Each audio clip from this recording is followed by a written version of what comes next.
Hey y'all, welcome back. Welcome back to Live a Lit with Amy and Blue.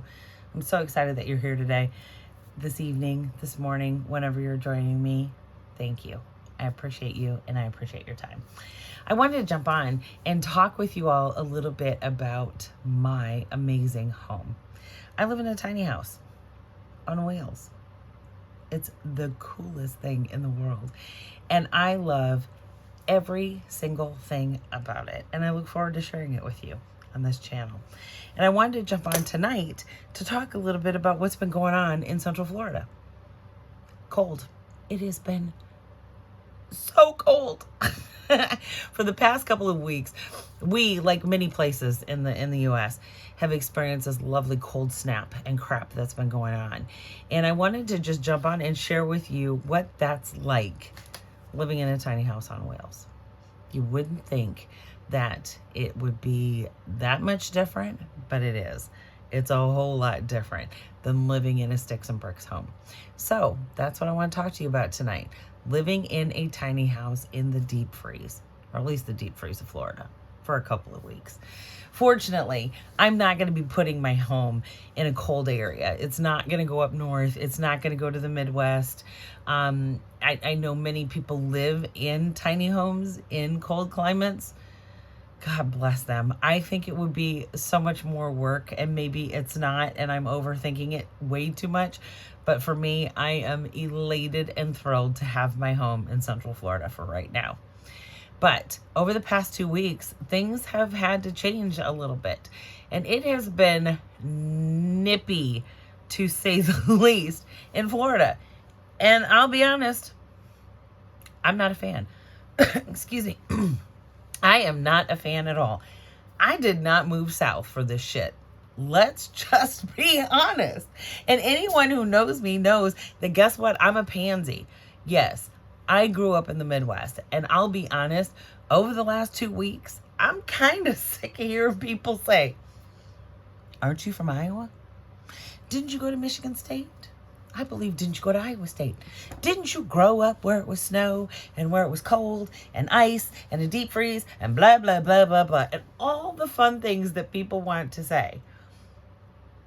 But let me remind you of something. I left the Midwest 16 years ago. 16 years. I've been in Central Florida for 3, and I was in Charlotte, North Carolina for 13 years prior to that. Yes, Charlotte gets a little bit colder for a little bit longer period of time in the winter months, but it still is nothing like it is up north.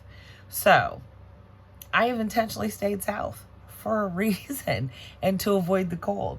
And the funnier part about it is I actually even did a Facebook post this week that just said, hey, I just want to put it out there as a gentle reminder to everybody that yes, I grew up in the Midwest. Yes, I went to college in the Midwest. Yes, I've spent a significant amount of time in cold weather. However, I am no longer a winter girl at all. Nor do I care to be. Is snow beautiful? Yep. I love it. Would I like to go snowmobiling? Sure. Skiing? Yeah. But do I want to live in it? Nah. We're done. We are done. And that is just A-okay with me. But the interesting thing about that is now when it comes, it's like it's a major event. It's like a hurricane when the weather dips down in Florida. So over the past couple of weeks, probably, I don't know, starting 3 weeks ago, I started, as everybody, watching the news, seeing the news, the deep freeze is coming. Are you preparing? What are you going to do? How do you do it? Well, there's been multiple things that I've had to do to prepare for the deep freeze, both, just internally, personally, mentally, but also for the tiny house. So what I want to do is talk about the tiny house prep. And then, of course, how do you live in this? How have I managed? How have I maintained? How have I lived through the cold? I live through the cold. It's fine. But it is cold. And I am miserable every day. And there is nothing more enjoyable than calling my friends or my kids that are in the Midwest to say, ha, hee hee, guess what? It's like 70 degrees warmer here than it is there. Well, here recently, it's all kind of relative and the same, which really sucks. But a couple of things, because of course I had to take some notes because there's so many different things that have gone on in prep for things. But one of the cool things for me about, well, I shouldn't say it's cool, the new things about being in the tiny house for me is I've been spoiled for years with large closets, and I haven't had to rotate my clothes. And so now I need to rotate clothes, because literally it makes no sense to keep in your closet and maintain space for anything that's warm when you're in Florida, starting in, April. April through October, you need shorts and tanks. You don't need a sweatshirt very often, maybe one. You don't need pants, but maybe one pair, for example. If you're a shorts and t-shirt, shorts and tank person, flip-flops, that's me. That's my uniform. That's what we go with. But when it starts dipping down, winters in Florida, the best way to know that you're in a winter in Florida is the temperature drops at night. So it does drop to 50s. It might drop to 60s. It could vary. Obviously, right now it's been dropping down to the 20s, which is ridiculous. But I keep all my winter clothes in a separate area. So a couple weeks ago, I had to get more serious about getting those winter clothes out. I had a couple of hoodies, a couple of pairs of warm sweatpants, things like that out for the random nights or days that it might dip here and there, because that's the way winter rolls down here. But once it kicked in and it locked in on 20 degrees overnight for multiple nights in a row, I had to break out the real deal, Holyfield. Got the fleece jackets out, the heavier hoodies that I have, and some heavier sweatpants, and more importantly, fleece-lined leggings. They're totally my jam. I love them. I love everything about them when it's cold. When it's cold. And socks. Socks. I had to get all my socks out because I typically am in flip-flops, Crocs, walking around the house, outside the house, barefoot. But when it gets cold, the Uggs come out, the socks come on, and I continue to wear Crocs or clogs, but something to keep my feet warm and cozy. So, of course, we dug out all the clothes. And in that, and part of that, also came the blankets, because I'm a blanket girl, always had way more blankets than needed and pillows and whatnot. So they got brought out as well. So the wool blanket that we have from my mom from years ago, a big goose down comforter, got rolled out as well to keep warm in, and a couple other cool things. And so it's nice because when we moved from Michigan to North Carolina, I got rid of some things. Not a lot, because I knew that Carolinas still got cold for a couple of months and you wanted to keep those cold items. And with sports and things like that for Logan, if I was standing outside, I was perfect. I was set. I had my things from Michigan. When we made the move out of Charlotte, and I knew I would be between here and Iowa, I decreased again. However, I'll be honest, I kept a lot of winter stuff. Because you accumulate stuff. You want to keep your good stuff. You want to keep your wool. You want to keep anything that, I have a couple cashmere sweaters I wanted to keep. So I have those. But I'll be honest, the true cold stuff is in a bag in Iowa in case I go back in the winter, which I probably never will. But I still have it there just in case. And it's not here. But what I do have here, I pulled out. So I would be covered. And including in that also was some long johns and some pajamas and warmer things to wear in the evening. So that's kind of what I prepped on the personal side, the clothes, the blankets, and everything else for the cold. The tiny house, here's where it gets fun. My house, most tiny houses, pretty much every tiny house, from my understanding, hooks up like an RV. My house, the only thing that's different is I don't have holding tanks. So that's a good thing in cold weather. I don't have a holding tank that anything's going to sit, wait to get expelled or released or dumped or anything like that. My house hooks up like an RV, but it runs straight out of this house, straight into the sewer. And so my sewer lines, instead of your typical RV crinkled sewer hose, I actually had PVC piped and put in permanently last season when I was here. And not permanently. Obviously, when I move the house, we can take that out. But that was a more efficient process or way for me to pipe to the sewer than using RV hoses, just because of the Florida sun, the wear and tear on them. Anybody that comes through with our landscaping, if they hit it with a weed whacker and things like that, it was putting holes in it. And if any of you know, dealing with a stinky sewer hose, it's not fun. And it wasn't something that I really wanted to do. And so one of the most amazing things about being in my community and in RV resorts down this way as snowbirds is there's a number of, fortunately, very talented retired individuals that can help and are interested in helping and do help and do a lot of work on the side. And you have the great opportunity to pay them directly for their help and their assistance. So I fortunately have an amazing person that I've been working with since I've been here, and he was able to pipe that out for me. So that, for the most part, I knew was probably going to be okay. It was going to get down, obviously, in the 20s. There's this freeze advisory.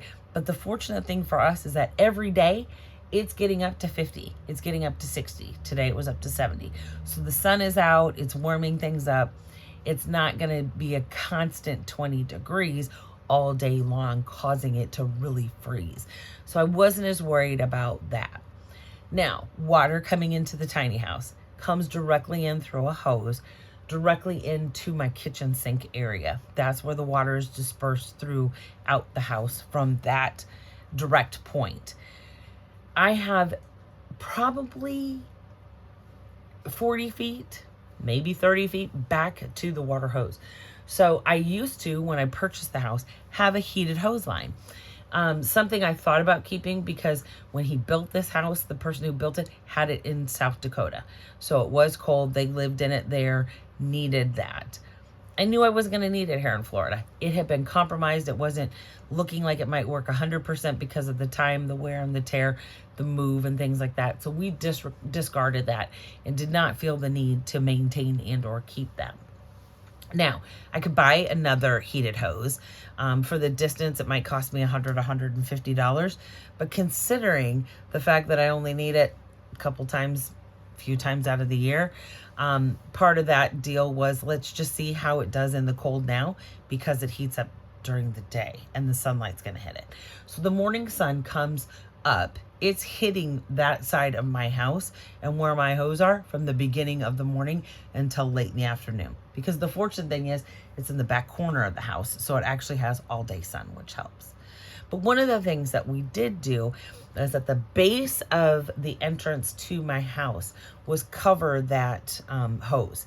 So it's covered in a pool noodle that's slit, wrapped around it with aluminum foil and other warming wrapping components around it coming into the house to help that. The other aspect of water and maintaining your water is keeping a slow drip. Something that I used to do up north. You don't have to do it as much.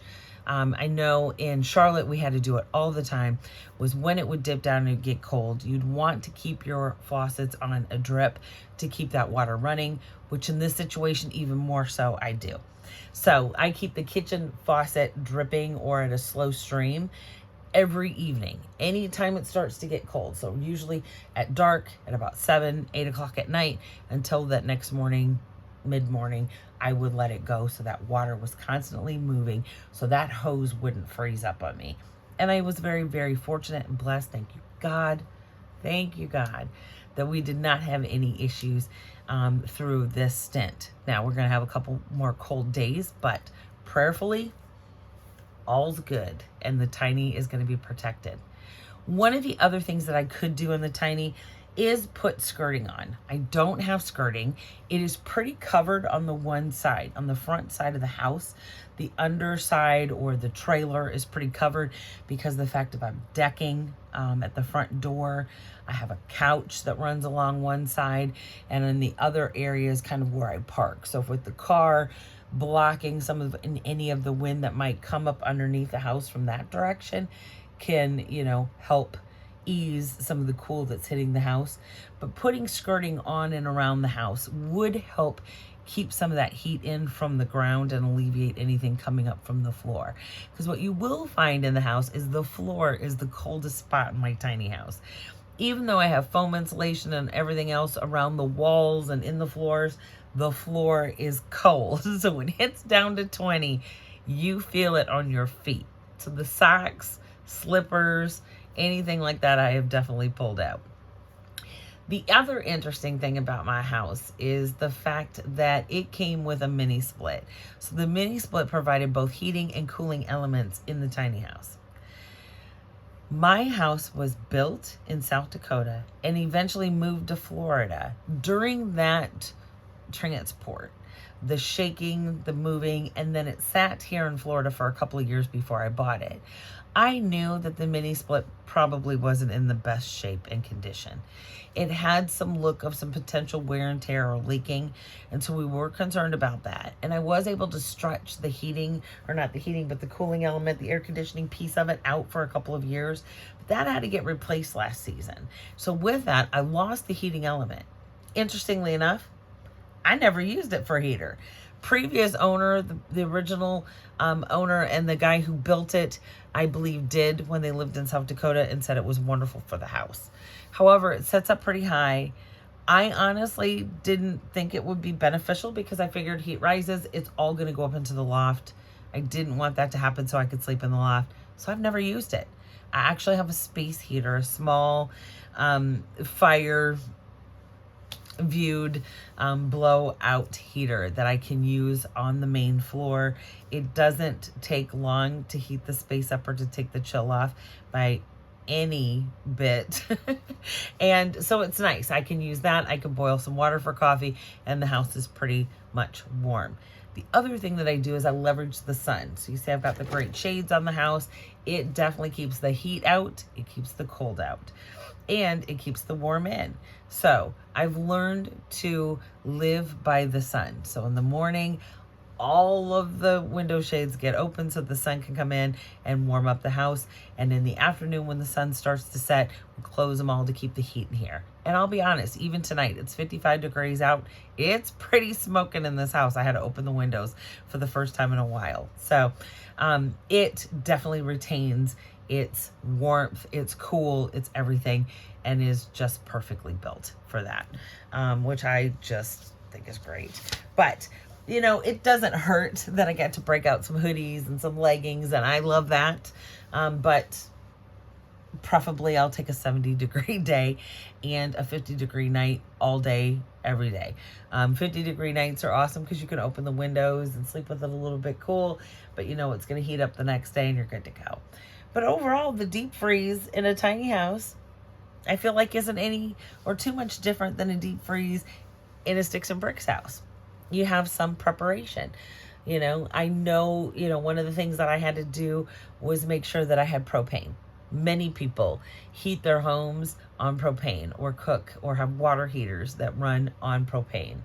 I need mine for my water heater. I need to take a hot shower and get warm. I want to wash my clothes still and use the dryer in my washer and dryer. So that pulls from propane. So it was important to get over there, and it was busy for the first time in years, the 3 years I've been doing this. I actually had to wait in line at the propane place to get my tanks filled today, which is a rarity. But it's important to have them. It's important to be able to, function despite the cold and not have any issues whatsoever. So I have found that the deep freeze, while it has been chilly, I am not a fan, and you can tell I've had the cough, the cold, the sinus stuff, the up and down of the warm and the cold weather is a little ridiculous, but all in all, we've survived. The tiny house has done wonderful. I look forward to sharing more with you guys about the tiny house. I want to start filming in other areas than me sitting here on the steps. I want to do a bedroom tour. I want to do a tour of my kitchen. I know I want to, and I'm going to deliver videos on Tuesdays for Taco Tuesdays, and want to share some fun taco recipes. So maybe we'll hit a video in the kitchen, and then you can see the living room, because there has been a lot going on since I've been back this year. Last year I was going to kick more things off at the beginning of the year, this time last year, and I didn't move forward with that. I still was in this phase of healing and needing time to protect myself and my heart. And so I did that, and I focused on that, and I'm just so excited to be back and delivering content for you all. I look forward to delivering a weekly video every Tuesday and another video sometime during the week. So 2 a week, if not more, but for sure 2 a week. So definitely, if you're feeling my vibe, you're feeling this information in the channel, please subscribe and definitely hit that alert button. So when we post new videos, you will be alerted. And I look forward to sharing my tiny house, my big life in my tiny house with you. And I welcome any comments and questions you may have. I will get back to all of them. I appreciate you. Light and love. Have a wonderful evening.